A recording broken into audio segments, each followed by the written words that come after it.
Tereza, insellimlek u nilqek għal programm ieħor. Sejjaħtilkom ħbieb, il-paċi miegħek. Nibdew billi insejħu Trinità qaddisa f'wostna, fl-isem tal-Missier u tal-Iben u tal-Ispiritu Santu. Amen. Insellimlek Romina u minn qalbi nirringrazzjak tas-sem tiegħek fil-programm tagħna. Insellem li l-ukoll Sister Tereza u l-semmija ta' Radio Marija, kont magħhom ftit qabel jiena. Nixtieq nfakkarek anke l-semmija li jżid il-qudiem mbagħad niftħu l-linja tat-telefon. Però nixtiequ li nirservaw hekk it-telefonati għal min ikun irid jaqsam xi ħaġa magħna dwar suġġett li tkun qed titkellem dwaru Sister Tereza. Min jixtieq iressaq xi ħsieb sabiħ xi kelma jew frażi li tkun laqtitu xi talba anke ta' tifħir jew ringrazzjament dan tistgħu tagħmluh minn issa stess permezz tal-SMS fuq 7979 1023 7979 Inħeġġitkom biex ma tħallux għall-aħħar ħalli mbagħad nilħqu naqrawhom u anke s-sister tkun tista' tirrispondikom. Nħalli fidejk issa sister biex Mela nirringrazzjak Romina issa is-semmija ekku ninġabru. Ħalli flimkien ngħidu talba lill-Ispiritu Santu qabel nibdew din il-lezzju divina tagħna tal-lum. Ejja Spiritu Qaddis, umlini bil-qawwa tal-preżenza tiegħek. L-istess kif nhar il-għid il-50, inti kont imlejt lill-ewwel insara. Ejni nitbattal minn dak kollu li hemm ġewwa fija, mill-pjanijiet u l-proġetti kollha li nagħmel għalija nnifsi.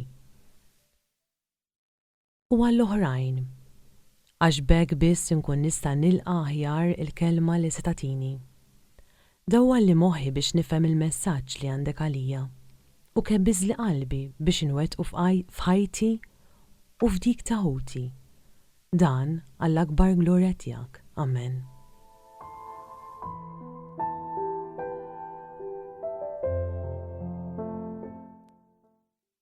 Eżis semmija, għandna stedina llum biex niftħu idnejna beraħ. Ħalli naraw dan il-mulej għażiż tagħna xi jrid jallimna. Sejjaħtilkom ħbieb qed jerġa' jfakkarna. U jien l-uniku skop tiegħi qed itennilna mhux ħlief biex niġbidkom iktar lejn qalbi. Qed jgħidilna li Alla Papà ħalaq lil kull wieħed u waħda minna b'qalb. U tajjinna din qalbna biex nużawha billi nħobbu lil min, lil Alla, lill-oħrajn, lilna nfusna. Eżis semmija.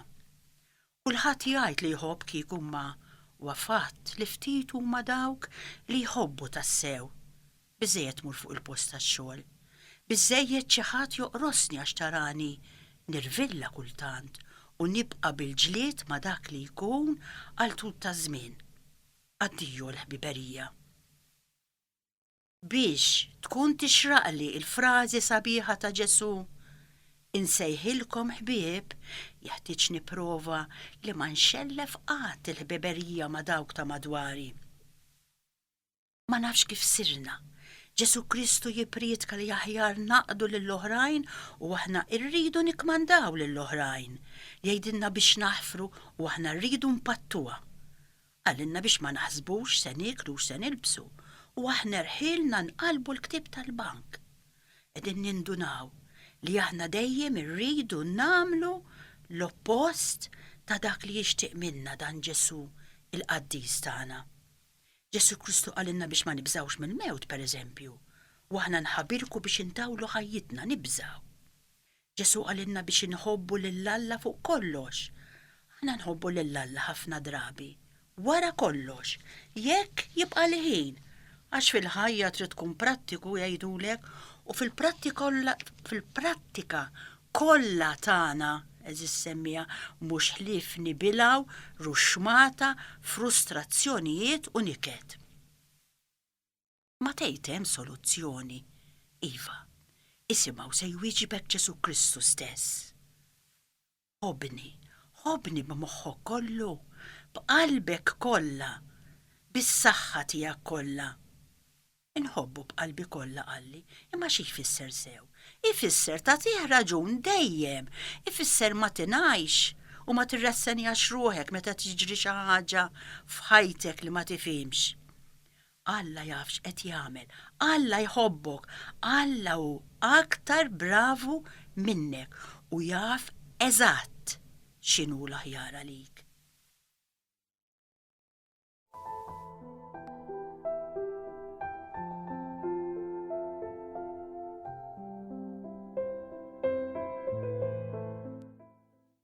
Għalli ħobbni b'qalbi kollha xi tfisser ifisser li ma tħalli l-ħadd jifrdek minnu kemm il-darba u veru biex noqgħod għal dak li jgħid lir-raġel il-mara sħabi, it-tfal, it-teachers u ma nobdix lill-Alla nippreferihom.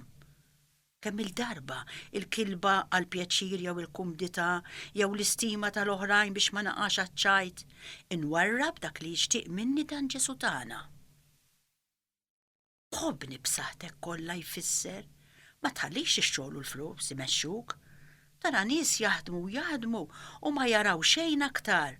Tara nisa bl-ossessjoni li jżommu d-dar nadifa u jagħmlu l-ħajja impossibbli għar-raġel u tfal. Tara koppji lesti li jagħmlu kull tip ta' sagrifiċċju biex jibnulek id-dar u jwarbu fil-proċess kull valur ieħor tal-ħajja. Is-soluzzjoni għal dan kollu huwa hu min hu dan hu u l-mulej preżenti fostna li qed jgħidlek jiena nħobbok ħabib, ħabiba. Problema issa hija aħna jekk inċedulux jew le. Ejjew eżis semmija inkomplu dawn il-programmi li l-iskop ewlieni tagħhom hu li jippruvaw ilaqqawna iva ma' dan Ġesu Kristu ħaj bit-tama li ninġarru minn din ix-xmara tal-imħabba talla biex imbagħad wara li nkunu ntlejna aħna nkunu nistgħu nxerdu dawn il-kanali ta' mħabba ma' kull min niltaqgħu miegħu.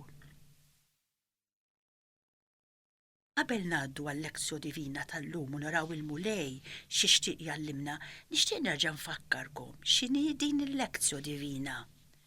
Il-lezzjo divina semmija biex l-istedina minn Alla biex jintu jien nisimgħuha sew. Permezz tal-kodba mqazza aħna nagħmlu esperjenza personali ta' dan li mgħallem tagħna Ġesu hekku waqt li qed nirriflettu fuq xi xeni li huwex meta kien hawn fostna. U dan se nagħmluh mhux biex nirrakkuntaw ix-xeni jew nallimkom bihom imma se nippruvaw b'dan il-qari divin nidħlu f'relazzjoni diretta miegħu u nsiru nafuh iktar mill-qrib. U din l-iskeda li se nagħmlu l-lezzjo divina tagħna se nagħmluha permezz tal-Evanġelu. Iktar il-qudiem nistgħu nieħdu kotba oħra mill-Iskrittura mqazza kif fil-fatt ġamilt f'diversi skedi. Ma tajjeb li aħna wkoll bħall-ewwel dixxipli nibdew u nkomplu tul dawn il-programmi din il-mixja tagħna billi nagħmlu l-esperjenza tal-imgħallem Ġesu. U għaliex qed nuża l-Evanġelu? Għax il-kelma Evanġelu tfisser l-aħbar it-tajba. Fil-predikazzjoni ta' Ġesu nnifsu waqt li se narawh dejjem b'folol kbar warah din l-aħbar it-tajba kienet din. Is-saltna ta' Alla waslet. Dejjem kien jisħaq fuqha Ġesu. Is-saltna ta' Alla waslet. Anzi, kien jgħidilhom, is-saltna ta' Alla qiegħda fostkom. Waqt li Ġesu il-maħbub tagħna kien fostu, fil-predikazzjoni tiegħu seta' jgħid is-saltna ta' Alla waslet. L-Evanġelu eżis semmija li aħna se nibbażaw il-programmi tagħna huwa kelma imlissna mhux miktuba.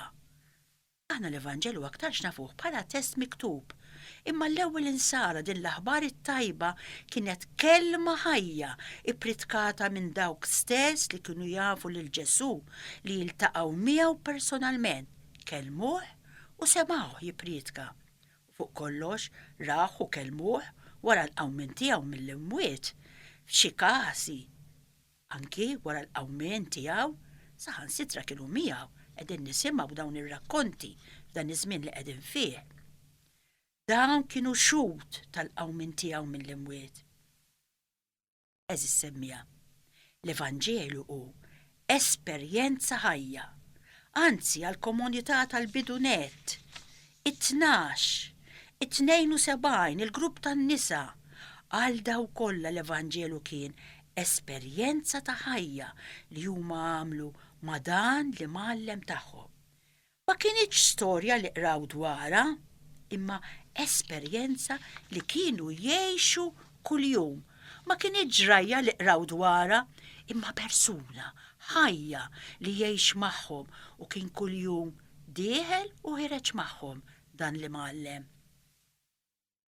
Għalhekk għalkemm għall-ewwel insara il-kliem li qal Ġesu jew dak li jagħmel kien importanti ħafna, madankollu l-aktar importanti għalihom kienet l-esperjenza li kellhom tal-laqgħa tagħhom miegħu.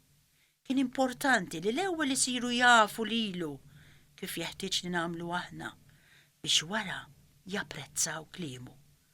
Anke dawk li l-Ġesu qatt maraw għaliex saru dixxipli wara tluħ tiegħu fis-sema, kien importanti għalihom li jagħmlu din l-esperjenza personali tiegħu. Inkella kliemu kien jibqa' biss kliem sabiħ, imma xejn iżjed. U bil-kliem sabiħ biss ħadd ma jinbidel eżis semmija. Rid ikun biss l-ispirtu li Ġesu jagħti lil kull min jiltaqa' miegħu li jibdlilna ħajjitna u jagħtina twelid ġdid.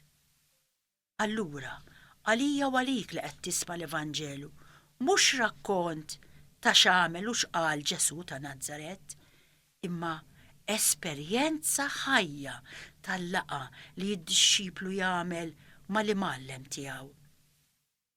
Illum stess ekku, fl-iskeda ġdida li bdejna u fil-programmi li se jkollna flimkien, aħna x'irridu nagħmlu? Irridu waqt il-lezzjo divina nagħmlu l-istess esperjenza li jagħmlu daw kollha li jiltaqgħu ma' Ġesu. U importanti għalhekk li fil-lezzjo divina il-kelma tinqara b'vuċi li aħna stess nisimgħuha. X'irrid infisser b'dan? Irrid ngħid li il-qari il-lezzjo huwa bis-sodda li biha irrid ikellimna dan-li mallem tagħna.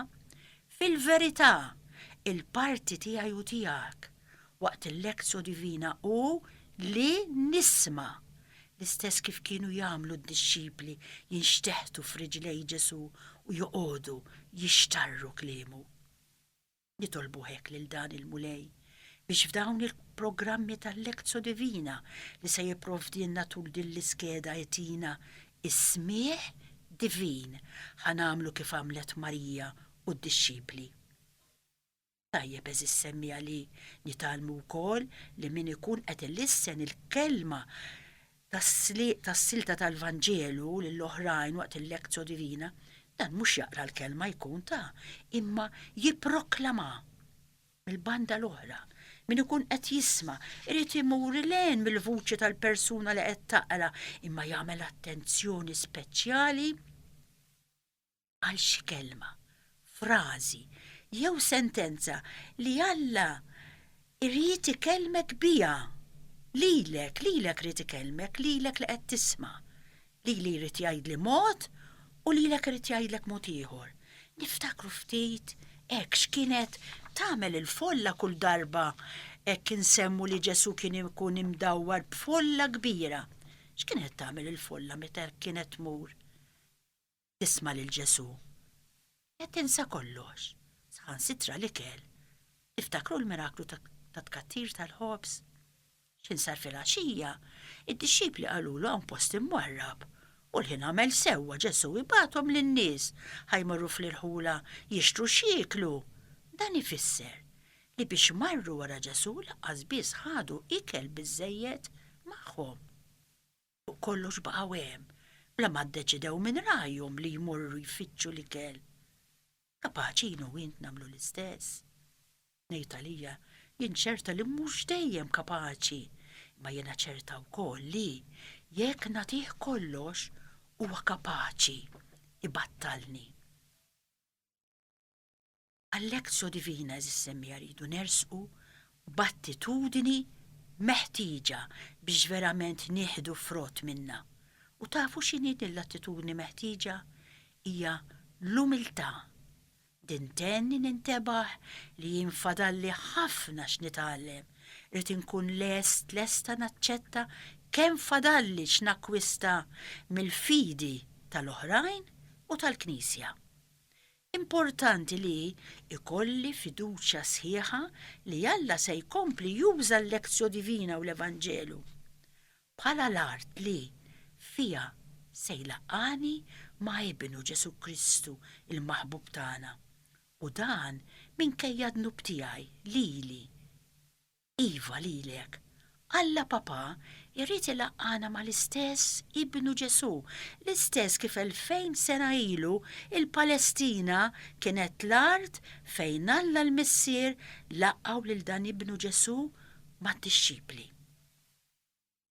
Il-lezzjo divina hija wkoll talba, u jekk it-talb huwa laqda tagħna mal-Missier, allura l-aqwa mod kif nistgħu nagħmlu dan huwa permezz tal-iben.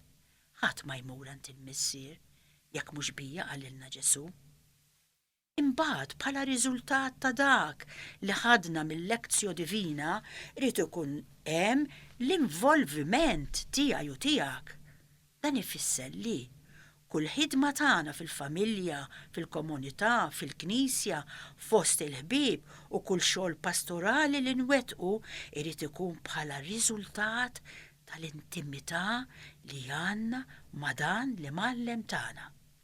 Għax aħna involuti miegħu ta' u dak li hu tiegħu huwa tagħna u dak li hu tagħna huwa tiegħu wkoll. Nerġgħu fil-qosor naraw l-4 passi kif titqassam din il-lezzjo divina. Dawn huma lezzjo, meditazzjo, orazzjo, kontemplazzjo. L-ewwel pass, lezzjo, qari. Il-parti tiegħi hija li nisma l-istess kif kienu jagħmlu d-dixxipli għedna, ninxteħtu f'riġlej u nqogħdu nixtarru kliemu. Importanti li nitolbu minn issa stess għas-smieħ divin u nagħmlu attenzjoni speċjali għal xi kelma, xi sentenza li bija Alla llum se jipprova ikellmek bija. Tieni pass meditazzjoni. Għandi naħseb u nirrifletti fuq il-kelma li tkun laqtitni waqt li tkun qed tiġi ipproklamata il-kelma t'Alla. Iva sissemmija, ma li niltaqgħu ma' din il-kelma jew frażi, sentenza li tmiss lil qalbi, irrid nieqaf u nirrifletti fuqha. Telet pass huwa orazzjo talb. Dan irid ikun mifhum bħala dialogu ma' Alla fuq xiex dwar il-kelma li tkun laqtitni u mhux reċtar ta' formuli.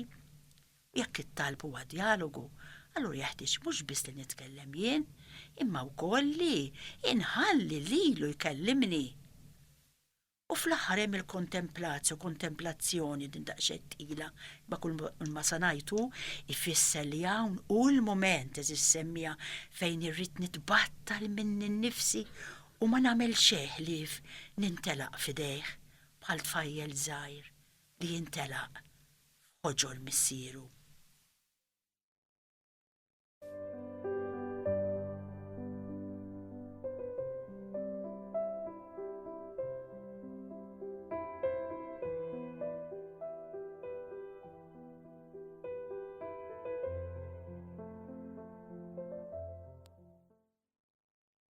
Naddu issa semmijak huwa l-ewwel lezzjo divina tagħna li se noħduha mill-Vanġelu ta' San Ġwan, kapitlu 15, versi 1 sa 10. Fejn Ġesu tagħna jgħidilna li min jibqa' fija u jiena fih, dan żgur li jagħmel ħafna frott. Mela l-frott nagħmluh tassew jew nibqgħu ħbieb miegħu. Iva Ġesu hekk kien dejjem jipprova jitkellem man-nies u jtihom tixbijat li jifhmuhom.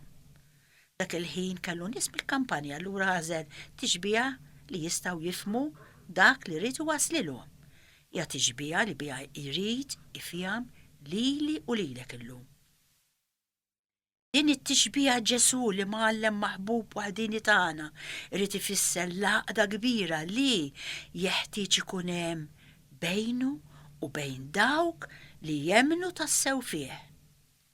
Isibaw dan Ġesu x'tiġbija sabiħa se jgħidilna. Tiġbija tad-dilja u l-frijaj. Iva zissemmija, jien u jint nistaw neħxu u namlu l-frott biss sakemm nibqaw maqudin ma' dan Kristu tagħna. Biex inkun maquda ma' Kristu, irrid nagħmel attenzjoni għax faċli ninqata' minn mad-dilja. Ew nisimgħu b'attenzjoni li Romina taqralna din is-silta verament sabiħa.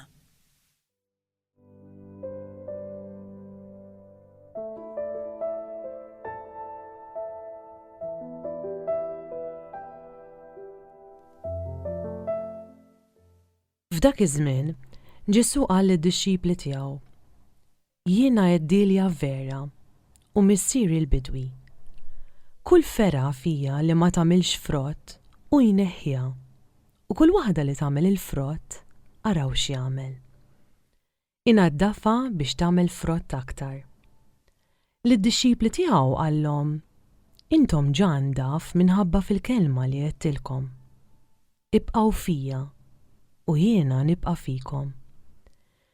Kif il-ferra ma tistax tagħmel frott minnha nnifisha jekk ma tibqax fid-dilja, hekk anqas intom jekk ma tibqgħux fija. Jiena d-dilja, intom il-frijaj. Min jibqa' fija u jiena fih dan jagħmel ħafna frott, għax mingħajri ma tistgħu tagħmlu xejn.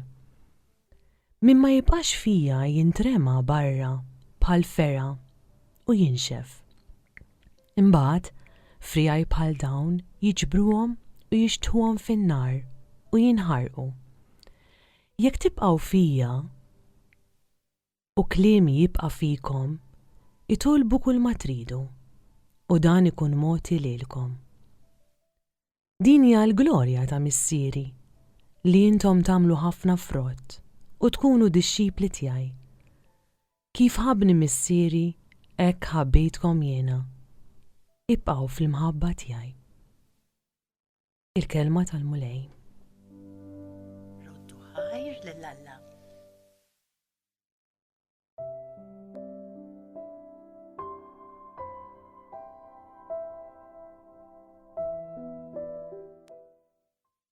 Eżis semmija smajtu għal-aħħar parti.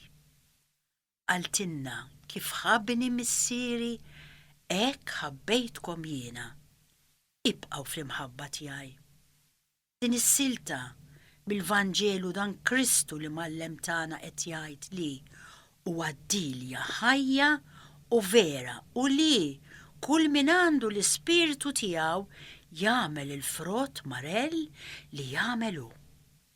Dan hu Vanġelu tal-għaġeb. U nistedinkom eżis semmija biex issibuh u terġaw taqraw bil-qalb, bl-attenzjoni u bi-spirtu ġenwin. Għax hawn Kristu qed jitkellem fuq il-ħajja vera. Aħna naħsbu li aħna ħajjin, ma sikwiet. Maħniex li f'mejtin ħajjin, neżistu, niklu, norqdu, naħdmu, nitħu, ninkwitaw, nilabu, inqattaw il-ħin. Kultant jisna qed niġru pannaċ ta' bendu lejn is-sis fejn tistennina l-mewt. Kristu irid li aħna nkunu ħajjin fih. Minnu ħaj fi Kristu minnu joħroġ frott ta' mħabba għal kulħadd u dan bla sforz. Għax l-ebda siġra ma tagħmel frott bl-isforz, mhux veru?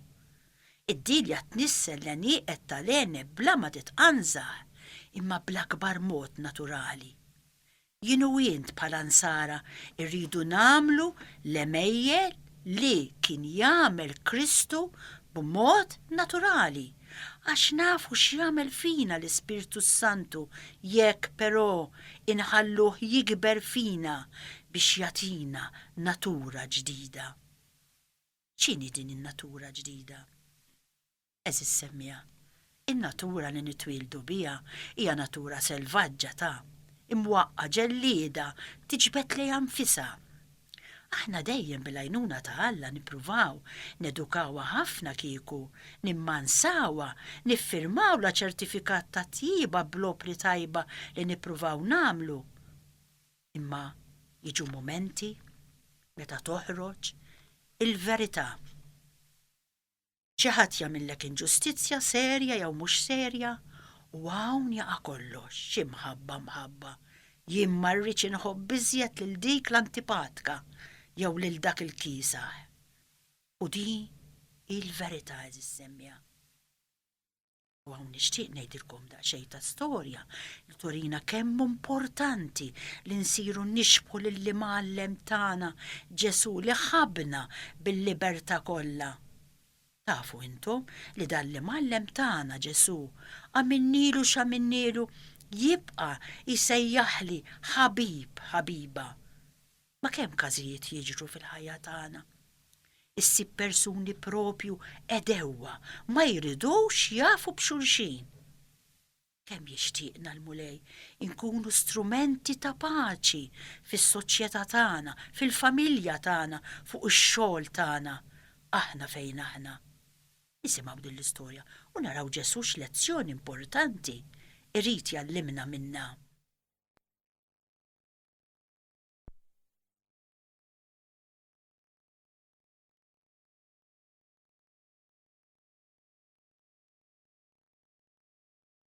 Mela kien hemm raġel jismu Denis li jirrakkonta kif irnexxielu jħabbeb żewġ edewwa li kien ilhom snin ma jitkellmu. Nafu li dawn huma affarijiet li jiġru, nisimgħuhom madwarna, disgrazzjatament tara ċertu mossi minn xi wħud anki fil-Knisja stess. Għandi bħalissa xena ta' żewġ persuni li huma kuġini u li kienu qed jisimgħu l-istess qudiesa li kont qed nisma' jien. Wieħed qiegħed qudiemi u l-kuġin ieħor ma' ġenbi. Meta wasal il-mument fejn is-saċerdot jgħid nagħtu l-paċi lil xulxin. Mela, dak li kien fil-bank ta' qudiemi idawwar wiċċu bid-bissima jagħti l-paċi lili u l-dawk li kienu ħdejja. Fuq ix-xelluk. Però itilhom ukoll. Imma ġara li fin-naħa tal-lemin kien hemm kuġinuh u dan la dar lejn il-lemin u lanqas il-paċi tiegħu ma taħmarel.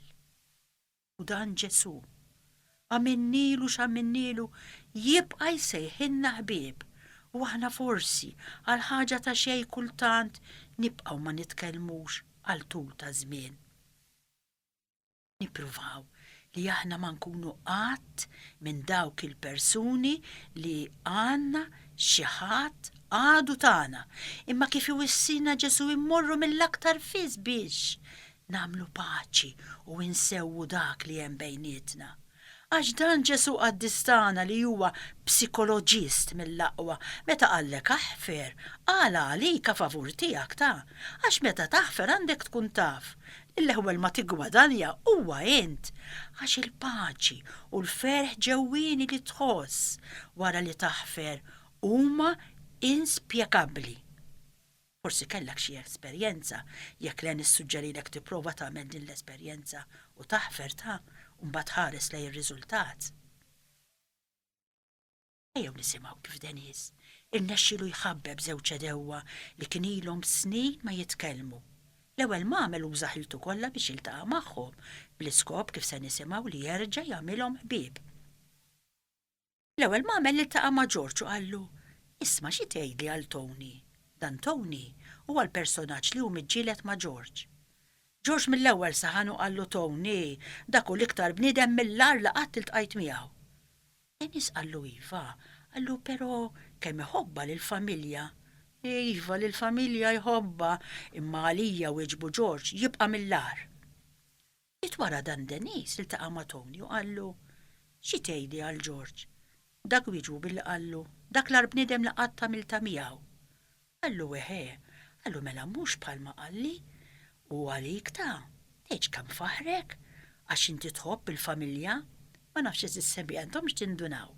Li Denis ta' għaref li kien igranfa ma dik il-kelma pożittiva meta George qal iva li l-familja jħobba. Issa jsimgħu x'ġara. Tony kompla jitkellem ma' Denis u qallu mhux soltu jfaħħarni man-nies, immint ma tikdibx u minkejja d-difetti li għandu, George huwa sinċir. Ara jekk tindunaw, ġabeda jberdu. Bil-ġirja Denise reġa' mar fej George u għallu isma' towni faħrek ħafna x'inti sinċir. U hekk Denise irnexxielu jħabbibhom billi prova jlissen f'moħħ Tony u George dik il-kelma pożittiva li qalu it-tnejn li huma.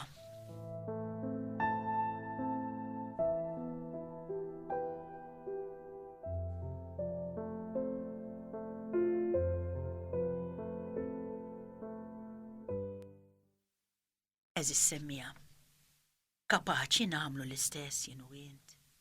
Jew nippreferu flok inġibu l-paċi nitfaw il-petrol fejn diġà jkun hemm in-nar.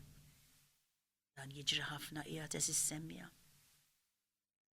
Kemm hu sabiħux li nkunu strument ta' paċi.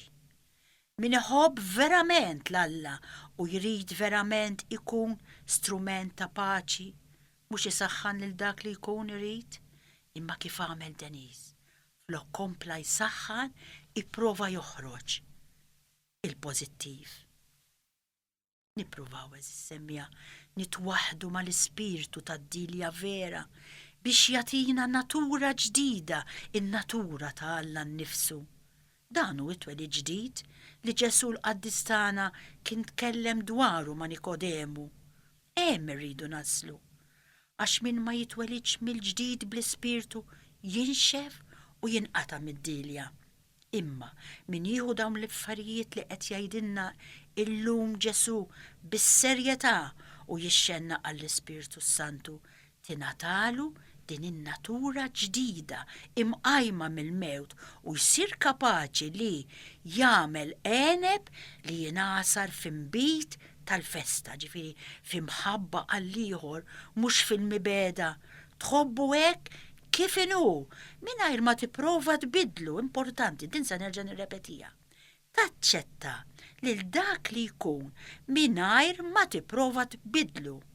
Ipprova u tara x'riżultat ta' ferħ u tranquillità takkwista fil-ġewwieni ta' qalbek. Ejjew eżis semmjek nifqu għal-pawsa mużikali verament sabiħa fejn se nisimgħu ripetizzjoni tal-kelma Ġesu, Ġesu, Ġesu. Għaliex?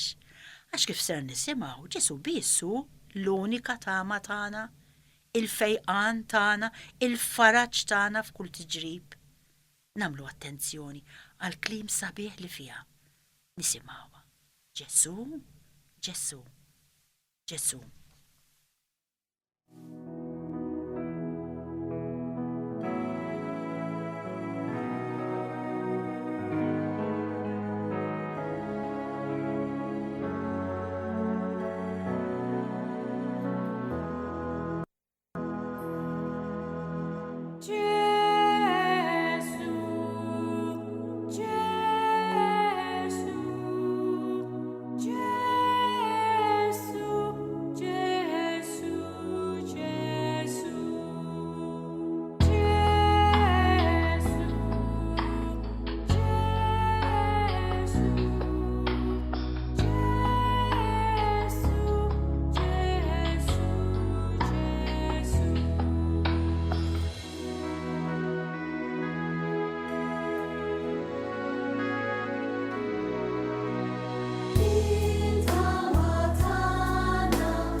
Inkomplu eżis semmijek u namlu ftit riflessjonijiet oħra u nindunaw xirit jgħidilna dal-li mallem waħdini tagħna Ġesu li jħobbna immensament.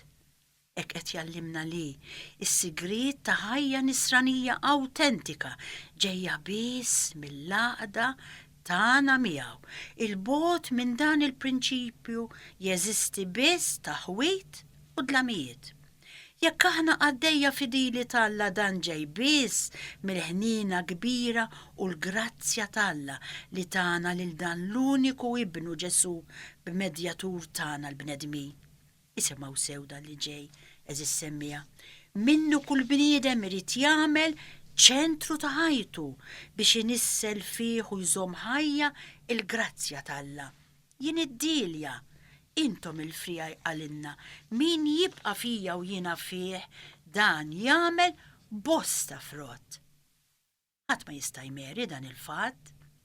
Kemm ħabbew lil Kristu, kemm batew għalih il-qaddisin biex joġbuh f'kollox, u kemm merew lil qalbhom u sostnew ħafna dwejjaq dawk li mxew u jimxu wara Kristu.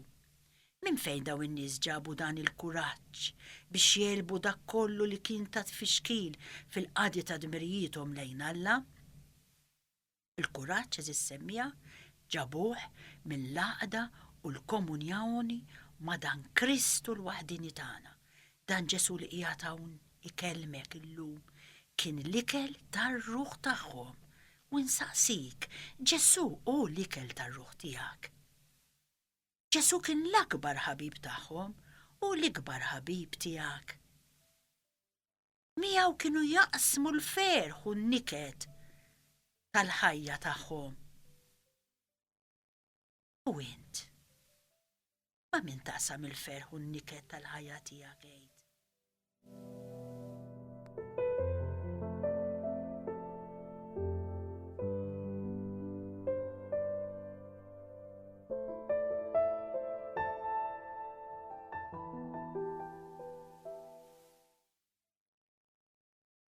Jiena d-dilja intom il-frijaj, nżommu f'moħħna din is-sentenza.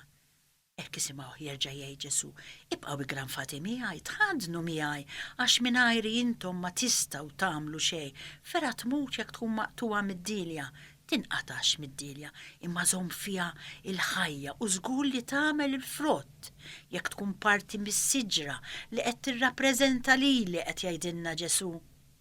Ekk ukoll aħna eżis semmija il-grazzja talla issostnina jekk dan Ġesu ikun iċ-ċentru ta' ħajjitna u ma ħadd u ma xejn ma nibdluh. Il-għaqda tiegħi u tiegħek ma' dan Kristu l-waħdini li jħobbna immensament u li qed jgħidilna insejħilkom ħbieb. Din l-għaqda tagħna miegħu tkun tirrifletti wkoll l-għaqda tagħna ma' dawk ta' madwarna għax nifhmuha.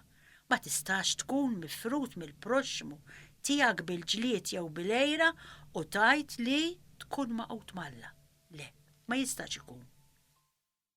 Ejjew, induru lejn dan Ġesu li hu preżenti fostna eżis semmija u flimkien miegħi intennulu ennimu lej inkun fera ħajja fid-dilja li inti int biex hekk nagħmel il-ħafna frott li qed tistenna minni bidritt. Saffini mulej, naddafni biex nagħmel frott iżjed bnin fi żmienu. Tarminix il-barra mulej, tħallinix ninxef mingħajrek kifet li inti ma nista' nagħmel xejn tas-sew siwi, anki jekk nidher attiva ħabrika u żelanti. Mingħajr kliemek f'ħajti mulej Ġesu tiegħi nissogra li nsir fera nixfa.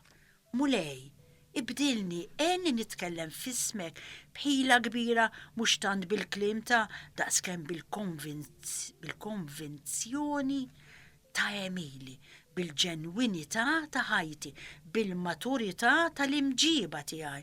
Żommni mulej marbuta miegħek sew ħalli l-frott li tixtieq minni ma jonqos. Fl-aħħar eżis semmija. Ekk, nixtieqkom tindunaw u żommuha f'moħħkom li ma ħadd daqsalla li kapaċi jesplodi lil qalbna bil-ferħ, bit-tenerezza u bil-ħeġġa daqs dak Alla Papà, muri lili u lilek fi Kristu Ġesu il-maħbub tagħna preżenti fostna, mimli ħeġġa biex iressaqna lejh.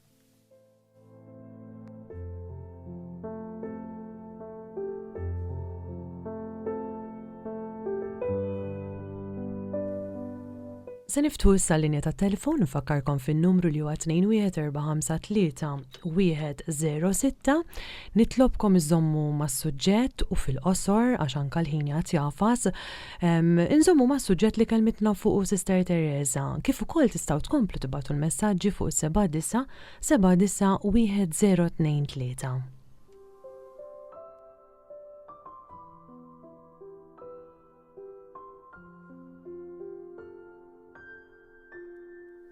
Sakemm titħol telefonata ħanaqraw ftit il-messaġġi. Romina, ħanaqraw dan nara, eżis ħbib tiegħi. Jien ippruvajt fil-passat ngħix mingħajr Ġesu, imma dejjem tkissirt b'ċejjeġ u dejjem ġol ħajt.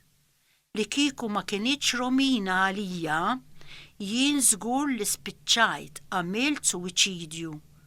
Aziza Sister Teresa, toqgħodux tiddejqu tgħidu dan oneru għalhekk qed ngħidu fil-fatt, konna qrajna qabel. Ħalli ħaddieħor jitgħallem minni. Ekku nirringrazzjaw lil dan is-semmieħ ekku li qasam din l-esperjenza magħna hija esperjenza li turik li mingħajr Ġesu ma tista' tagħmel xejn. Inkomplu b'aktar messaġġi. Messaġġ ieħor tgħidilna proset ta' dan it-tagħlim, sister li qed waslinna ġewwa djarna il-paċi magħkom Carmena nitolbu għal xulxin.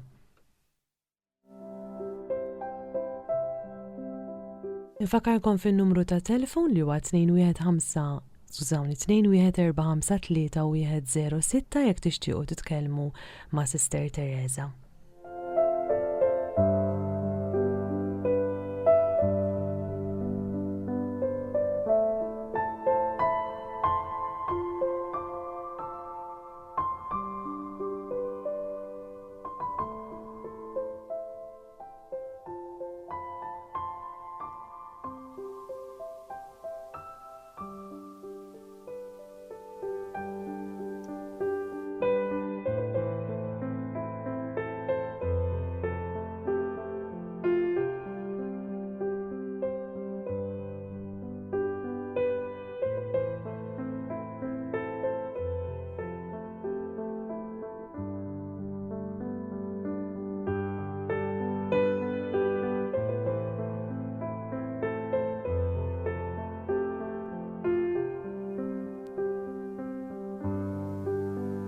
Jidher li għandna telefonata, sister qabel ma tkompli.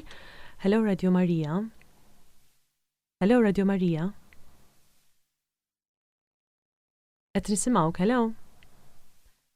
Jidher li qata nkomplu nistennew fil-każ jekk ma jidħolx telefonata nkomplu b'aktar Sister Teresa. Ekku ħsieb ieħor li nixtieq li naqsmu fl-imkien ekku meta Ġesu juri lill-apostli li l-mewt tiegħu ma kienitx il-bot, hekk għallhom dan u liedi ftit ieħor sendhom magħkom. U għalhekk bħal missier li qed jagħmel it-testament Ġesu jgħidilhom x'irid minnhom biex ikunu tassew dixxipli tiegħu.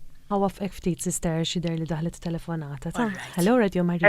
Hello sister. Bħalissa għaddejja naqra perjodu għax mitli r-raġel xarilu. Iva, u ninsab waħdi. Għatmint waħdek, tani. Għandek raġun u ġvera xasigament minn tix tħossu miegħek. Kollox kien għalija. Għandek raġun. Mela, u kultant id-demonju jaqbad mi, titlob tant kon. Allora jien għandi bżon tal-piktar minnu naħseb. Mela le. Biex tini naqra kuraġġ. Iva. Għan nifaċċja l-futur, xena kien kollox u ma tantx għandi eyesight batut. U kien kollox u riċetti. Imma ma jkunx jista' jgħinni ħafna b'dawn l-affarijiet.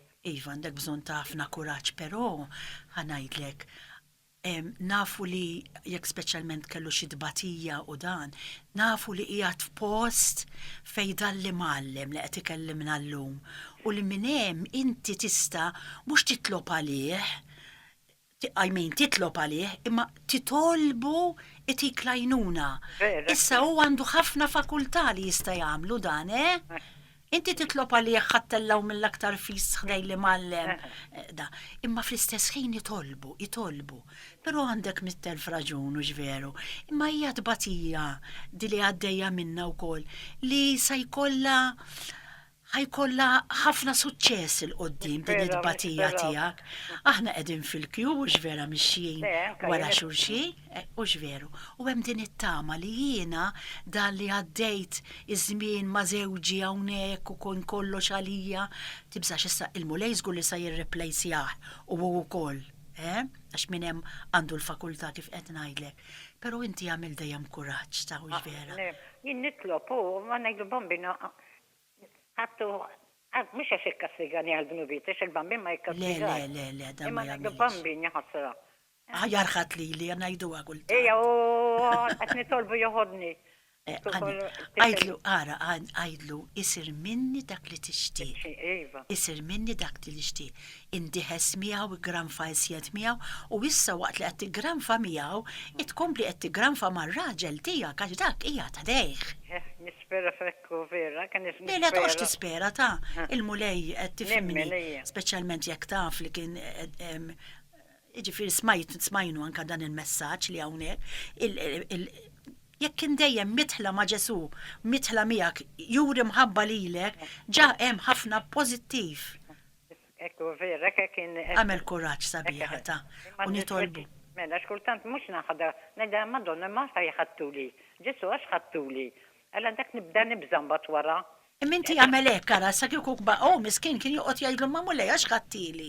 Ekku. Ma mulej għax ħattili. Mela. Allura ħjar imbadu daqsxejn aħna mill.